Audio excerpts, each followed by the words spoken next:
El amanecer del 12 de agosto de 1997 fue tan ordinario como cualquier otro. En el Aeropuerto Internacional de Madrid-Barajas, los altavoces anunciaban el embarque del vuelo 319 con destino a Caracas, un trayecto de más de 9 horas a través del Atlántico.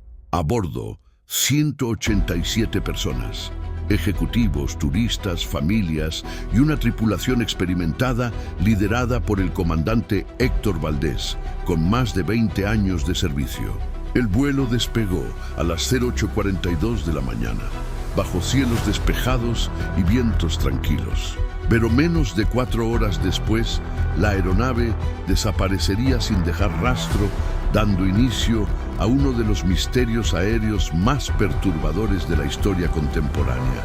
Las primeras señales de que algo iba mal llegaron a las 12:27, cuando el Centro de Control de Tráfico Aéreo de Lisboa perdió contacto con la aeronave. No hubo señal de socorro. No hubo Mayday, solo silencio. Las pantallas del radar mostraron por última vez el punto del vuelo 319 a unos 600 kilómetros del archipiélago de Azores. Después nada, el silencio absoluto del océano. Durante las siguientes horas, equipos de rescate fueron movilizados desde Portugal, España y Estados Unidos. Pero la búsqueda no dio resultados. Ni restos, ni combustible, ni cuerpos. Parecía como si el avión se hubiera evaporado en el aire.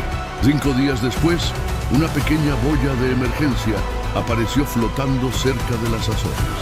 En su interior, la etiqueta FL319A era una parte del fuselaje trasero. Ese hallazgo desencadenó una investigación internacional. Los familiares, en shock, comenzaron a exigir respuestas, mientras los medios bautizaban el caso como el vuelo fantasma del Atlántico. El gobierno español aseguró que las causas probablemente se debían a una falla catastrófica, pero los expertos notaron algo extraño. Las condiciones meteorológicas eran perfectas. Sin tormentas, sin turbulencias, sin nada que explicara la desaparición repentina de un avión moderno. Sin embargo, lo más inquietante llegaría semanas después. Un barco pesquero islandés reportó el hallazgo de una caja metálica naranja flotando a la deriva. Cuando las autoridades la recuperaron, confirmaron lo impensable. Era la caja negra del vuelo 319. Pero la grabación terminaba 30 segundos antes del impacto. Los últimos segundos de audio parecían haber sido borrados, y en lo poco que se podía escuchar había algo que heló la sangre de los investigadores, un susurro apenas audible que no pertenecía a ninguno de los tripulantes. Mientras las autoridades analizaban la cinta, se descubrió otro detalle escalofriante. En el registro de cabina, antes de que la señal se cortara, el copiloto pronunció una frase que nadie pudo explicar. «Capitán, ¿lo ve también?». Segundos después, estática. Luego, silencio eterno. El análisis de la caja negra del vuelo 319 se convirtió en un rompecabezas imposible. Los técnicos del Centro de Investigación de Accidentes Aéreos, CIAA, trabajaron día y noche para decodificar las últimas transmisiones del vuelo. Sin embargo, algo no cuadraba. En los datos registrados por el radar y los satélites, no existía ninguna tormenta en la trayectoria del vuelo. Pero en el registro sonoro se escuchaban ruidos de viento, truenos y alarmas activadas como si el avión hubiera entrado en una celda de turbulencia severa. Era físicamente imposible. Los meteorólogos confirmaron que las condiciones atmosféricas eran completamente estables. Entonces, ¿qué estaban oyendo los tripulantes? El investigador principal, Manuel Cerezo, un veterano del Ejército del Aire, revisó cada segundo del audio. Su rostro se tornó pálido al llegar al minuto final. Después de la frase del copiloto, «Capitán, ¿lo ve también?», se escuchaba un golpe seco, seguido de un sonido grave, irregular, casi como una respiración humana amplificada. No era interferencia, no era viento, era algo que respiraba dentro de la cabina. La cinta terminaba abruptamente con una palabra incompleta del comandante Valdés, «descendien», y luego nada más. Los medios se lanzaron sobre el hallazgo. Las teorías comenzaron a circular por todo el país. Algunos hablaban de un fallo eléctrico que causó alucinaciones colectivas, otros de una despresurización repentina. Pero había quienes aseguraban que el avión había cruzado una zona muerta, un triángulo aéreo no registrado entre las Azores y el Atlántico Medio. En los foros de aviación, pilotos retirados contaban historias de luces inexplicables y distorsiones en el radar en esa misma área. La opinión pública se dividía entre la ciencia y lo sobrenatural. Mientras tanto, el equipo de rescate continuaba rastreando el fondo marino. Un mes después, a 3.700 metros de profundidad, detectaron una señal metálica. Usando un submarino remoto, las cámaras mostraron una imagen escalofriante. La sección delantera del fuselaje del vuelo 319, descansando sobre la arena del océano. La puerta de la cabina estaba cerrada desde dentro. Y lo más inquietante, las máscaras de oxígeno nunca se habían activado. Todo indicaba que el accidente ocurrió sin previo aviso. No hubo tiempo de reacción, no hubo pánico, solo un silencio que congeló el aire. Cuando los buzos recuperaron la segunda caja negra, la del registrador de datos de vuelo, los resultados solo profundizaron el misterio.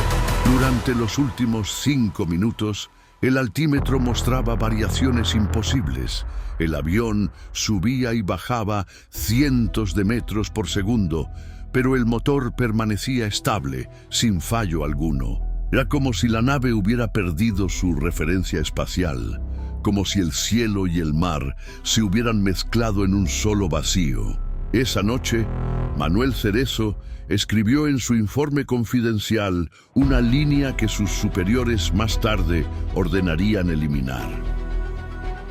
Los datos indican que la tripulación no perdió el control del avión. El avión perdió el control del cielo. Cuando el laboratorio del CIA reprodujo la segunda caja negra, el ambiente se tornó pesado, casi irrespirable. Los técnicos escucharon durante horas el mismo bucle de sonidos. Pitidos, fragmentos de voces, distorsiones imposibles de identificar. Pero en una de las sesiones nocturnas algo cambió. Un operador, cansado de repetir el mismo fragmento, notó un patrón casi imperceptible en el espectrograma. Una onda que no correspondía ni a la voz humana ni al ruido del motor. Al amplificarla, emergió un susurro débil, una voz femenina temblorosa que decía: no hay luz, el cielo se está abriendo. El equipo entero se quedó en silencio. Revisaron los archivos. No había ninguna pasajera registrada en la cabina. Esa voz no debía estar ahí. Los expertos en audio aseguraron que no era una interferencia. La señal provenía del interior del avión. Los decodificadores confirmaron que el micrófono de la grabadora había captado esa voz segundos antes de la desaparición. La noticia se filtró. Los periódicos titularon: una voz del más allá en el vuelo 319. El escándalo se extendió por todo el país. Las familias exigían respuestas. La aerolínea negó cualquier manipulación. Pero lo más perturbador estaba por venir. Los ingenieros que manipulaban las grabaciones comenzaron a reportar pesadillas idénticas. Todos soñaban con el mismo escenario, un cielo inmóvil, el océano reflejando las nubes al revés y un avión suspendido, sin caer ni avanzar, atrapado en el aire. Ninguno de ellos se atrevía a escuchar la cinta a solas. Una noche, Cerezo regresó al laboratorio, encendió los monitores y volvió a escuchar el audio, esta vez a velocidad reducida. Entre los truenos falsos y las alarmas, descubrió otro sonido oculto. 3 golpes secos, pausados, como si alguien tocara la puerta de la cabina. Luego una voz masculina casi susurrando: no abras. Esa frase no figuraba en ninguna transcripción oficial. No pertenecía ni al capitán ni al copiloto. No coincidía con ningún tono registrado de la tripulación. Lo más inquietante era su procedencia. El sonido provenía de afuera de la aeronave, como si alguien o algo hubiera estado golpeando desde el vacío. Al día siguiente el CIA selló el laboratorio. Ordenaron silencio absoluto, pero el mal ya estaba hecho. Los archivos se habían filtrado. Miles de usuarios en foros clandestinos comenzaron a analizar la cinta digitalizada y algunos aseguraban que podían oír voces adicionales, lamentos, frases que variaban cada vez que se reproducían. Una usuaria escribió: "Lo escuché 3 veces. En la primera decía, no hay luz. En la segunda, ya viene. En la tercera, me llamó por mi nombre". El pánico se extendió entre los investigadores. Uno de ellos, el ingeniero de sonido Ricardo Henares, fue encontrado días después en su apartamento, rodeado de cintas de audio y notas incoherentes. En la pared, escrita con marcador rojo, una frase se repetía una y otra vez: "El vuelo no cayó, el vuelo nunca aterrizó". 8 meses después de la desaparición del vuelo 319, una corriente marina arrastró hasta las costas de Cabo Verde los primeros restos confirmados de la aeronave: parte del fuselaje, una máscara de oxígeno y una sección de ala. Los investigadores internacionales llegaron al lugar casi de inmediato, pero algo no cuadraba desde el principio. Las piezas no mostraban señales de impacto, ninguna fractura brusca, ningún daño compatible con una caída desde el aire. Era como si el avión se hubiese desintegrado lentamente, como polvo suspendido en la atmósfera. El hallazgo más desconcertante fue un panel metálico con marcas grabadas a mano, casi ilegibles por la corrosión salina. Los peritos, tras limpiar cuidadosamente la superficie, distinguieron una inscripción que heló la sangre de todos. Día 4, aún escuchamos el motor. Aquello parecía escrito desde dentro del fuselaje, por alguien que seguía vivo días después de la desaparición oficial. Los análisis de laboratorio confirmaron que la tinta provenía de un marcador perteneciente a los equipos de emergencia de la aeronave. El informe quedó clasificado de inmediato por las autoridades. Pero un fragmento del texto se filtró a la prensa, desatando teorías imposibles. Algunos medios insinuaban que el avión no se había estrellado, sino que había entrado en una zona donde el tiempo se distorsionaba. El periodista Javier Ruiz, famoso por investigar accidentes encubiertos, viajó a Cabo Verde por cuenta propia. Allí entrevistó a pescadores locales que aseguraban haber visto luces girando sobre el mar la misma noche del accidente. Uno de ellos, visiblemente afectado, relató que las luces no caían ni subían, simplemente se quedaban ahí, moviéndose en círculo, como si el cielo estuviera roto. Mientras tanto, en el Centro de Análisis de Datos en Madrid, Cerezo recibió una nueva transmisión de la caja negra secundaria, recuperada entre los restos. Los técnicos no podían creerlo. La grabadora seguía funcionando, como si hubiese estado encendida todo ese tiempo bajo el agua. Contenía apenas 14 segundos de audio, suficientes para congelar el alma de quien lo escuchara. Primero, el sonido de viento y turbulencia. Luego la voz del capitán distorsionada diciendo: "Estamos viendo la costa, pero no existe". Después, un silencio absoluto. Y finalmente, algo que se parecía a un suspiro colectivo, seguido de un golpe seco. El análisis espectral arrojó algo más perturbador aún. En la última fracción del audio, se registró una frecuencia no humana, un sonido agudo que coincidía con patrones electromagnéticos atmosféricos anómalos. Los científicos del Instituto Geofísico compararon la frecuencia con descargas eléctricas naturales, pero el resultado fue imposible. Era una señal inteligente, repetitiva, como si alguien o algo respondiera. El documento filtrado por un miembro anónimo del equipo técnico finalizaba con una línea escrita en mayúsculas: "El sonido proviene desde arriba, no desde abajo". La historia se había convertido en una pesadilla colectiva, y mientras los gobiernos discutían entre el silencio y la censura, una nueva prueba estaba a punto de emerger del océano, una que pondría en duda no solo la versión oficial, sino la propia naturaleza del accidente. Era medianoche en la estación de control aéreo de Las Palmas cuando un operador llamado Miguel Ortega detectó algo imposible. Una señal débil en la frecuencia de emergencia 121.5 MHz, la misma que utilizan los aviones comerciales en peligro. El código de identificación, al principio confuso por el ruido, fue decodificado lentamente por el sistema automatizado. Los números aparecieron en la pantalla como una sentencia suspendida en el aire. Vuelo 319, Iber-Ocean Air. Ortega pensó que se trataba de una broma cruel o de un error del radar, pero al revisar los registros, algo lo dejó sin habla. Esa frecuencia llevaba inactiva desde 2019, el año del accidente. Llamó de inmediato a su supervisor, quien al escuchar el código se quedó inmóvil durante varios segundos. La transmisión duró exactamente 7 minutos y 43 segundos antes de desvanecerse en el silencio absoluto. Lo más perturbador era su contenido. En medio de un ruido constante de interferencias, se escuchaban fragmentos de voces humanas. Aquí, vuelo 319. Pedimos permiso para aterrizar. No tenemos referencia visual. El cielo está invertido.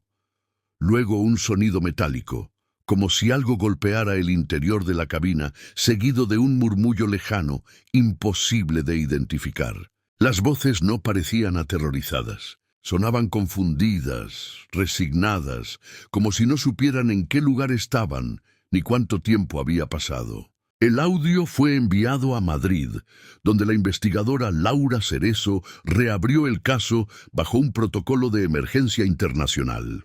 Los expertos en telecomunicaciones determinaron que la señal provenía de una zona del Atlántico donde no había cobertura ni satélites activos. Para mayor desconcierto, las coordenadas coincidían con el último punto conocido del radar antes de la desaparición del vuelo 319.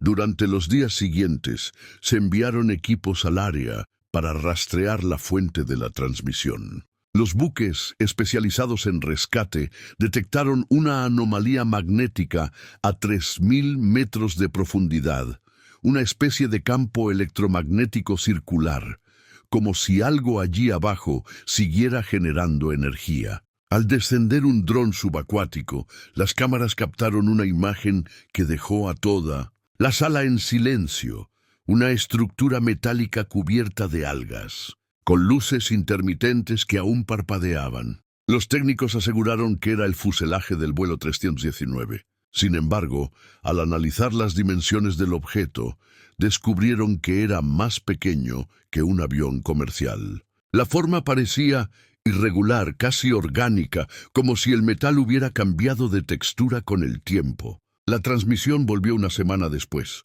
Esta vez solo duró 3 minutos, pero contenía una voz clara e inconfundible.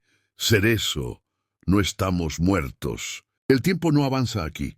La investigadora cayó de rodillas al escuchar la grabación. Era la voz del copiloto Héctor Salas, el mismo cuya esposa había reconocido en los audios anteriores. Pero había algo más.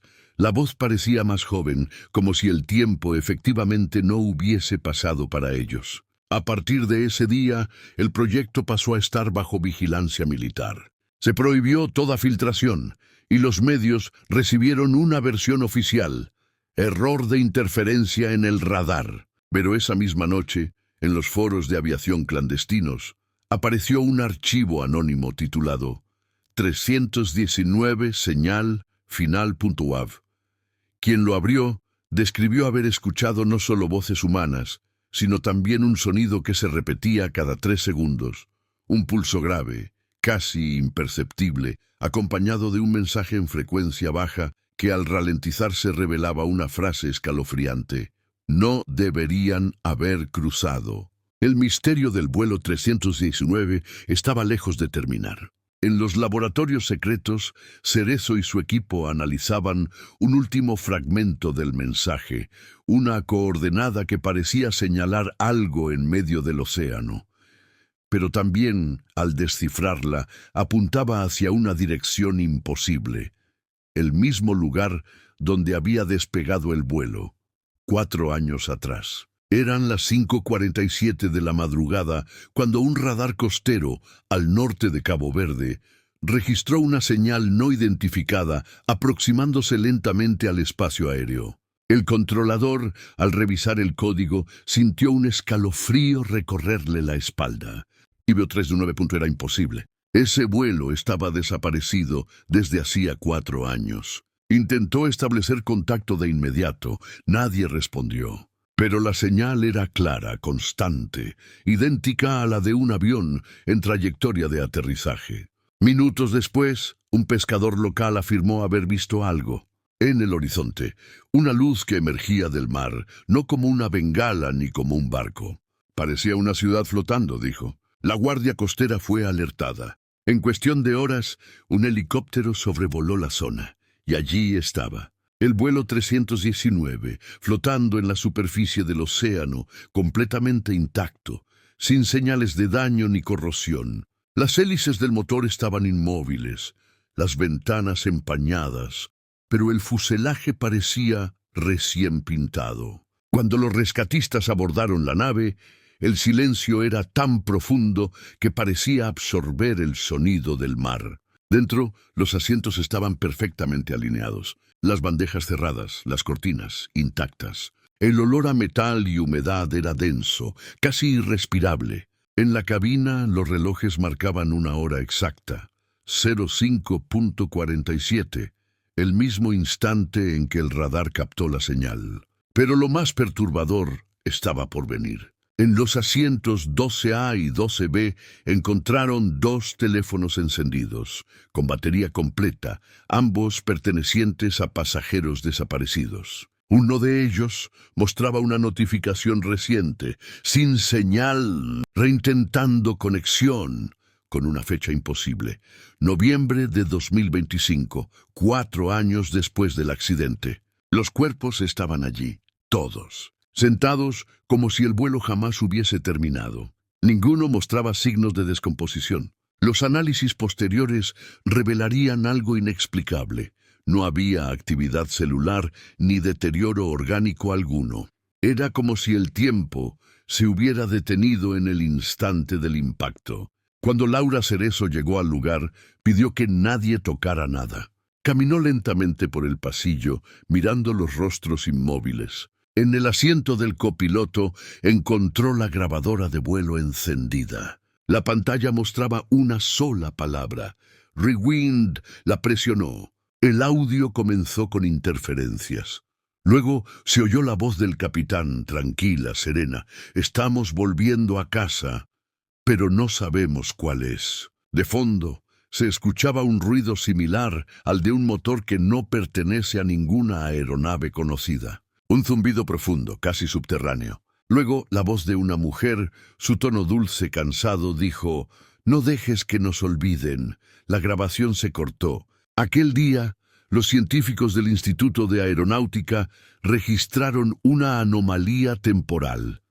Durante los minutos en que el vuelo reapareció, el campo magnético terrestre tuvo una fluctuación de 0.47 teslas en toda la zona del Atlántico, como si el tiempo se hubiera plegado sobre sí mismo. Horas después, cuando intentaron remolcar el avión hacia la costa, sucedió lo impensable. El radar perdió la señal. El vuelo 319 comenzó a hundirse lentamente, sin generar olas, sin producir sonido alguno. En cuestión de minutos, desapareció por completo bajo el agua. Los buzos descendieron, pero no había nada. Ningún rastro, ni burbujas, ni restos, ni metal. Solo un vacío absoluto. Laura, desesperada, pidió revisar las grabaciones de los drones. En ellas, durante los últimos segundos antes de que el avión desapareciera, se veía claramente algo imposible. Los pasajeros abriendo los ojos, uno por uno. En el último fotograma, antes de que la señal se perdiera, el copiloto miraba directamente a la cámara y murmuraba algo, casi imperceptible. Los técnicos aumentaron el volumen, limpiaron el audio y aislaron su voz. La frase final fue clara, gélida, imposible de olvidar.